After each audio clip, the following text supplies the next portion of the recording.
m'appelle Imam Fofana, c'est l'imam de la mosquée Taouba. Hi everybody, my name is Curtis Matoga and I am one of the pastors here at St. Jack's Anglican Church in Montreal. I'm Lisa Greshko. I'm the senior rabbi here at Temple Emmanuel, Beth Shalom. My name is Ishwar Patel. I'm the president of the Ramji Temple. My name is Umesh M. Dave and I'm a priest of Ramji Temple. Je m'appelle Percy Diaz, je suis le curé, le responsable de cette paroisse. Mission catholique latino-américaine, Notre-Dame de Guadeloupe. Mais c'est à nous de latinos, nous avons deux prénoms, nous avons deux noms de famille, alors c'est comme ça. Mission latino-américaine, Notre-Dame de Guadeloupe.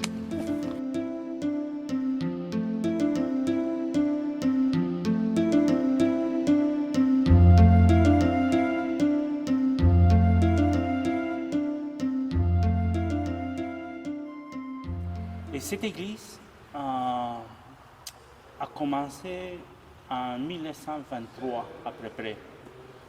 Parce qu'en 1922, la paroisse qui se trouve ici sur la rue Ontario, Sacré-Cœur, il n'y a plus feu. Alors à un moment donné, on dit non, let's go, on fait une paroisse ici. Alors en 2023 jusqu'à 2025, ils ont bâti cette église. Avec monsieur l'architecte Ernest Cormier. Et cette église aussi était bâtie même avant que le pont Jacques-Cartier soit bâti. Le pont Jacques-Cartier était bâti en 1929.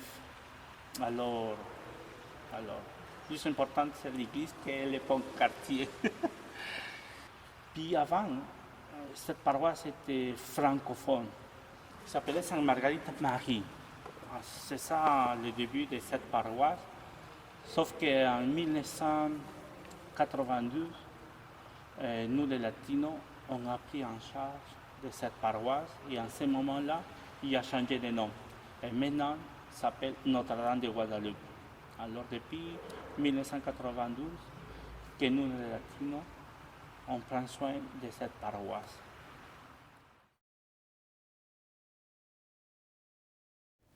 The Ramji Temple, the new building we started in 2008, but before that we have set up our,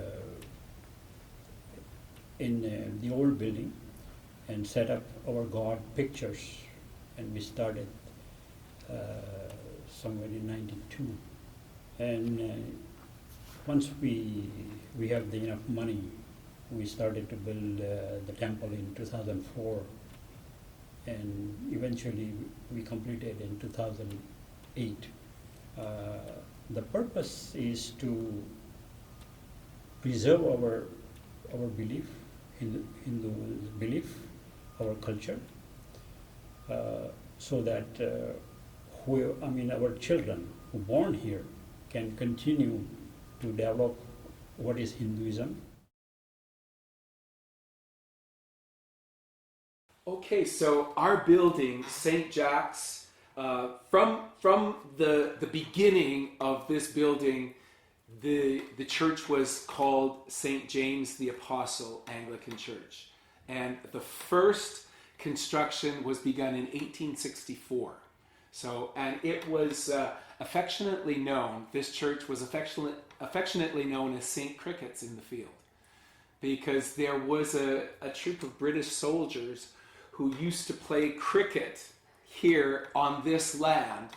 And so that was the nickname of St. James the Apostle, now St. Jack's.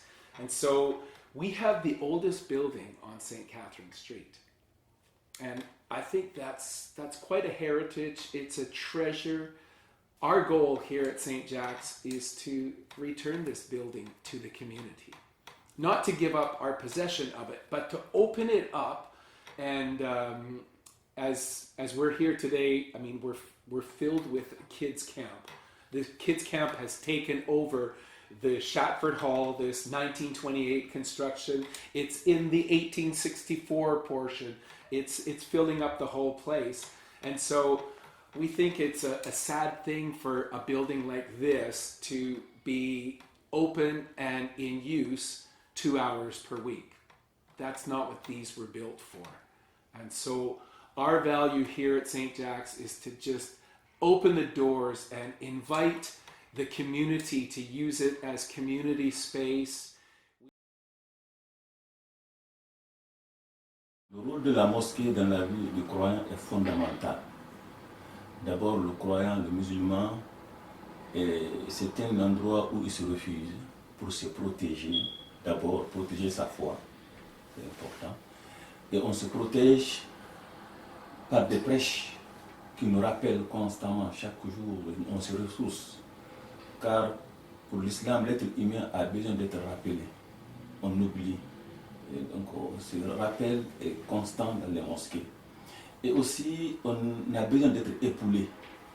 On est des humains, d'être sociables. On a besoin d'être socialisé avec nos frères et sœurs. Donc la mosquée sert comme un lieu de rencontre où les croyants se retrouvent ensemble et se discutent, se parlent, échangent des idées. Et celui qui s'entraide aussi, c'est un lieu essentiel pour ça. Pour nous, en tant qu'immigrants, c'est plus que ça. Ça nous permet de vivre nos cultures, nos coutumes. So our congregation goes back to 1882. We're the third oldest synagogue in the city of Montreal, and we are the oldest and only Reformed synagogue in Montreal, so the only one of our denomination. We've been in Westmount in this location for over 100 years, but there was a big fire in the 50s that demolished the sanctuary that used to be here, which is why the construction here is fairly modern in the scheme of religious buildings. And the way the sanctuary is built says something about the community. It was designed with these windows up top to let in a lot of natural light, but the symbolism is it's like a tent on the ceiling of the synagogue, and it evokes Abraham and Sarah, who are our ancestors, who were the first Jews. And a teaching we have about them is that their tent was open on all sides. So whatever direction somebody was coming from as they were traveling through the desert, they would be welcomed with warm hospitality and with care. And so that's something that we really try to model here and have throughout our history. C'est de l'église, c'est du temple, c'est la source de vie. Alors c'est de l'eau. C'est pour ça que justement la fontaine qui est au parc est vraiment alignée au tabernacle et la croix, en disant que de Jésus le Christ, c'est la source de vie, l'eau à l'extérieur. Quand on est dans la mosquée, on se sent avec Dieu. Et on se sent en famille. Et les croyants ne sont que des frères. Et cette fraternité, c'est ce qui nous prémunit contre l'égarement, contre l'angoisse, le stress, qui sont les fléaux du monde moderne de nos jours. Donc on trouve à la mosquée ce qu'on ne trouve pas ailleurs. Celebrating alone and celebrating in the temple is quite different. Like here, everything will be done by the rules and regulations of the Hinduism by the priest. Whereas and also benefit of our lifestyle also, you know. Yeah. So in our life, you know, sometimes we our karma is not good, you know, sometimes. So if you come inside the temple and you come here and celebrate our Lord's birthday and everything, and also we Sir said we invite the leader of our religious, so everybody understand our culture and everything, and the main benefit is our lifestyle is very good, you know. So the core or the heart of the sanctuary is the Ark, which is behind me, and the Torah scrolls, which are inside, which contain each of them the 5 books of Moses. And I find it, there's a lot of symbolic value too, some on purpose, maybe some by happenstance, but we have 10 Torah scrolls here, which is what you need for a minyan, for a quorum of Jews. We have one that's over 100 years old that comes from Egypt that reflects that part of our Jewish heritage. And there's another scroll that's a very small scroll that was created for a young boy who had a disease, and when he was becoming bar mitzvah, the big scrolls, the regular sized scrolls, were too big for him to carry, and so this one was created for that boy and has been used since then. The heart of our mindset is to say that if people are being kept out by any barriers, it's their loss if you think this place has value, but it's also our loss not to have them in, right? We've had to innovate, and I think that's the story of church in the 21st century. If you don't innovate, it's over. It's lights out, literally.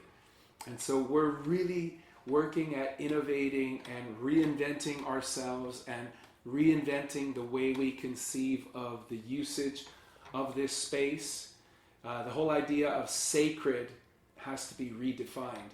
Sacred where only this happens in the building, that doesn't work. And I think what's sacred is community life.